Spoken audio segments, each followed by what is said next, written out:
আমি সম্মত হইলাম। আমার সঙ্গে কিছুমাত্র অর্থ ছিল না। লজ্জাবশত আমি তাহার নিকট সে কথা ব্যক্ত করিতে পারিলাম না। তিনি আমার আকার প্রকার দর্শনে তাহা বুঝিতে পারিলেন, কিন্তু তৎকালে কিছু না বলিয়া মৌনাবলম্বন করিয়া রহিলেন। তিনি আমার জন্য যে সমস্ত উদ্যোগ করিয়া রাখিয়াছিলেন, প্রস্থান দিবসে তাহা দেখি আমি বিস্ময়াপন্ন হইলাম। একটি উৎকৃষ্ট অশ্ব সুসজ্জিত হইয়া আছে, আর একটি অশ্বের পৃষ্ঠে খাদ্য সামগ্রী স্থাপিত হইয়াছে, আর পথে আমার পরিচর্যা করিবার নিমিত্ত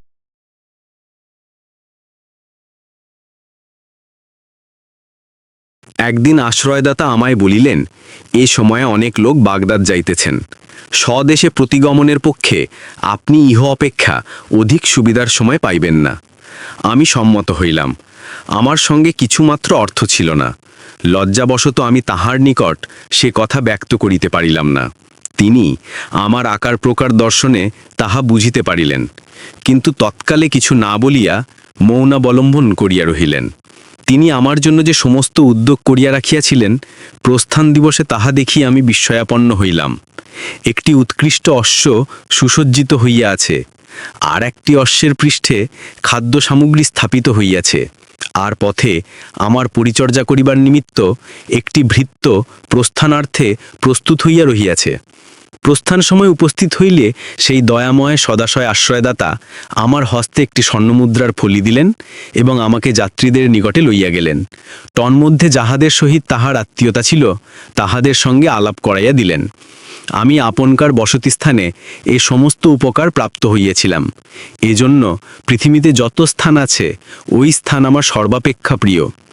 এই নির্দেশ করিয়া দুঃখ প্রকাশপূর্বক আমি বলিলাম, আক্ষেপের বিষয় এই, আমি এ পর্যন্ত সেই দয়াময় আশ্রয়দাতার কখনো কোনো উদ্দেশ্য পাইলাম না।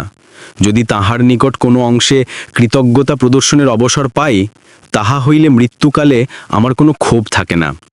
এই কথা শুনিবা মাত্র তিনি অতিশয় আহ্লাদিত হইয়া বলিলেন, আপনার মনস্কাম পূর্ণ হইয়াছে। আপনি যে ব্যক্তির উল্লেখ করিলেন, সে এই হতভাগ্যে আপনাকে 1 মাসকাল আপন আলয়ে রাখিয়াছিল। তাহার এই কথা শুনিয়া আমি চমকিয়া উঠিলাম। সবিশেষ অভিনিবেশ সহকারে কিয়ৎক্ষণ নিরীক্ষণ করিয়া তাহাকে চিনিতে পারিলাম।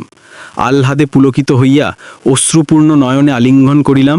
তাহার হস্ত ও পদ হইতে লৌহ শৃঙ্খল খুলিয়া দিলাম, এবং কি দুর্ঘটনাক্রমে তিনি খলিফার কোপে পতিত হইয়াছেন, তাহা জানিবার নিমিত্তে নিতান্ত ব্যগ্র হইলাম।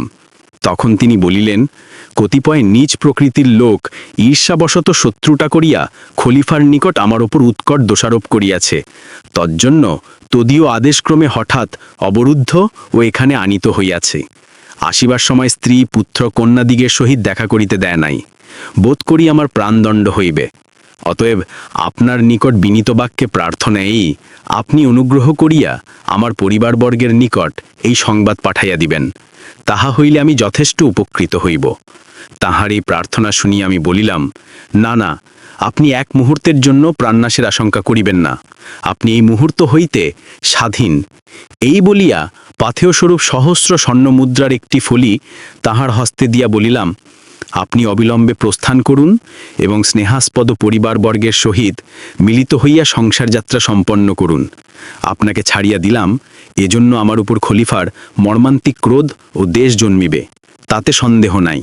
কিন্তু যদি আপনার প্রাণ রক্ষা করিতে পারি, তাহা হইলে সেজন্য আমি অনুমাত্র দুঃখিত হইব না।